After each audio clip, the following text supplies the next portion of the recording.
warahmatullahi wabarakatuh. Kami dari kelompok 4 yang beranggota Halim Wijaya Kusuma, Sinta Eldina, dan saya sendiri Zakia Nurhadisa akan presentasikan mata kuliah Landasan Budaya BK dengan judul makalah Kompetensi Budaya dalam Bimbingan Konseling. Oke, saya akan membacakan pengertian dari kompetensi budaya. Kompetensi secara etimologi adalah dapat diartikan sebagai kemampuan yang dibutuhkan untuk melakukan pekerjaan yang didasari oleh pengetahuan, skill, dan sikap kerja.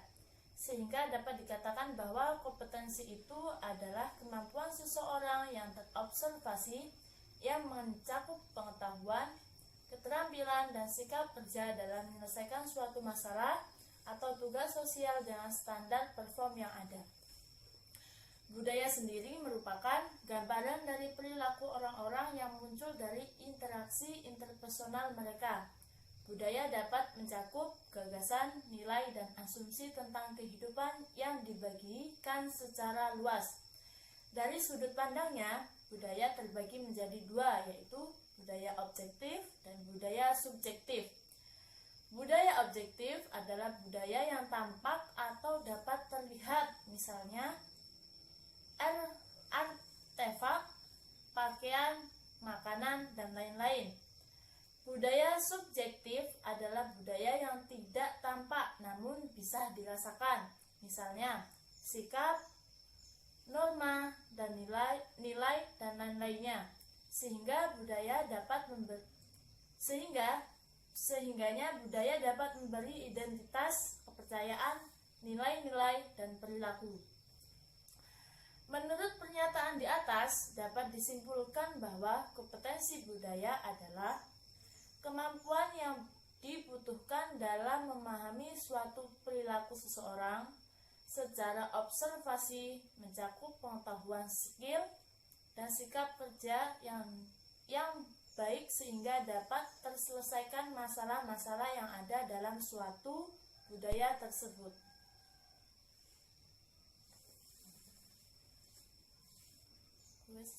Lanjut ke pembahasan yang selanjutnya, yaitu bagian yang B, masalah-masalah dalam budaya.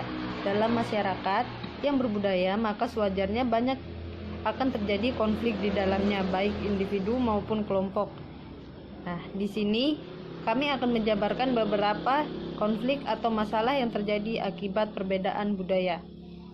Yang pertama, atau yang A, rasisme. Rasisme ini merupakan sistem kepercayaan atau doktrin yang menyatakan bahwa biologis ras tertentu lebih hebat dan memiliki kewenangan untuk mengurus ras lain. Yang B, sekisme. Sekisme ini merupakan bentuk prasangka atau diskriminasi kepada kelompok lain hanya karena perbedaan gender atau jenis kelamin. Dan sekisme dapat merujuk pada kepercayaan atau sikap yang berbeda.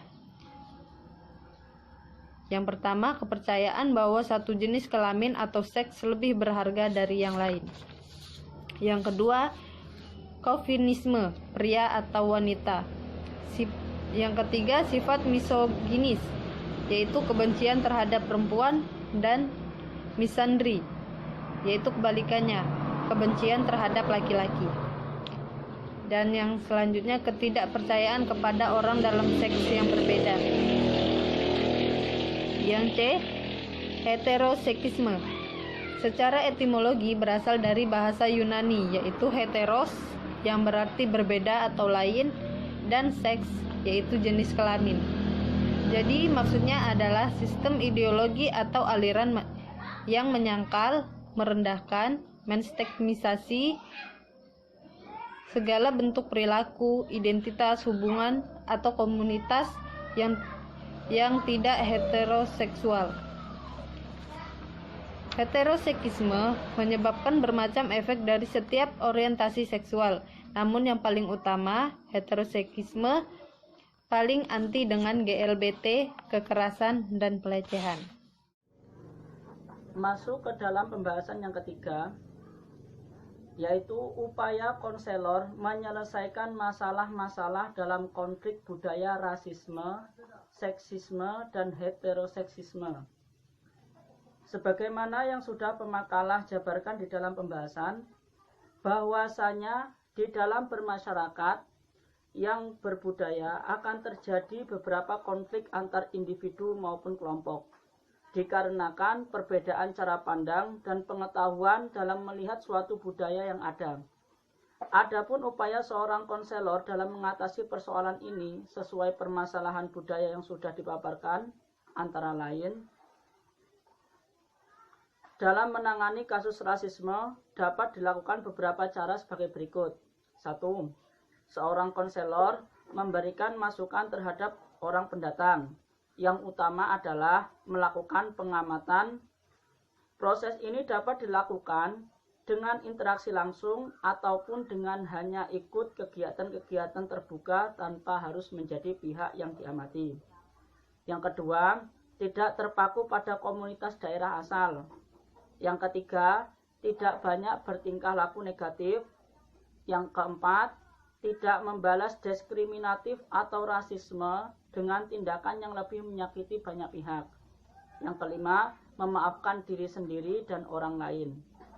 Selanjutnya, dalam menangani kasus seksisme, seorang konselor harus mampu memahamkan aliran ini terlebih dahulu dan dapat menyimpulkan bahwa laki-laki dan perempuan memang berbeda, namun memiliki tugas dan peran masing-masing.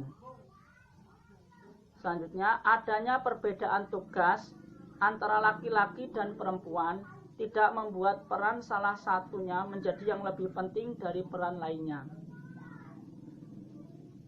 Selanjutnya, dalam menangani kasus heteroseksisme dapat dilakukan cara sebagai berikut. 1.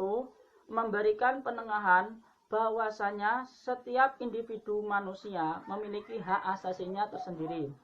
Yang kedua, memberikan wawasan pengetahuan bahwa orang yang tidak menganut heteroseksisme mereka sedang memiliki kelainan atau gangguan dalam seksualiti. Yang ketiga, bagi penganut homoseksisme, konselor harus mampu meluruskan tindakan cara seks yang baik dan benar. Saya kira cukup sekian presentasi dari kelompok kami. Kami akhiri, wallahu muwaffiq ila aqwamit thoriq. Wassalamualaikum warahmatullahi wabarakatuh.